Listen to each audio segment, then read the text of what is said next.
Dubai में पाकिस्तानी दुल्हन को सोने में तोल दिया गया। अमारात में बहुत सी हाई प्रोफाइल शादियां होती हैं। हाल ही में दुबई में मुकीम पाकिस्तानी दुल्हन की एक वीडियो सोशल मीडिया पर वायरल हुई, जिसमें आयशा ताहिर नामी दुल्हन को सोने में तोला जा रहा है। खलीज टाइम्स के मुताबिक दुल्हन आयशा ताहिर और दूल्हा मोहम्मद आदिल की कहानी बॉलीवुड की रोमानवी फिल्म से कम नहीं। दिलचस्प बात यह है कि आयशा ने इसी यूनिवर्सिटी में तालीम हासिल की जहां 5 साल कबल आदिल ने अपनी तालीम मुकम्मल की थी। वो वबाई अमराज के दौरान पड़ोसी भी बन गए।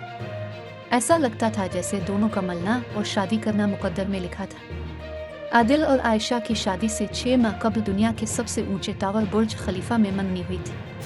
फिर इनके अहल खाना तफसीली तस्वीर और वीडियो शूटिंग के लिए तुर्की के दिलकश मकामात पर चले गए। तकरीबात का आगाज़ आज पार्टी से हुआ।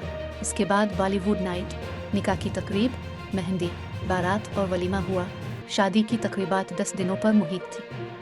खलीज टाइम्स ने फैमिली से बात की तो उन्होंने वाज़ेह किया कि दुल्हन को सोने की जिन सलाखों में तोला गया वो खालिस सोने की नहीं थी, बल्कि उन पर सोने का पानी चढ़ा हुआ था। दूल्हे के वालिद मियां उमर इब्राहिम ने बताया कि उनकी शादियां ऐसी ही होती हैं। आदिल और आयशा की शादी में शाही खानदान के अफराद समेत 1000 से ज्यादा मेहमानों ने शिरकत की, लेकिन दुल्हन को सोने में तोलने की वीडियो तवक्को के बरखिलाफ वायरल हो गई।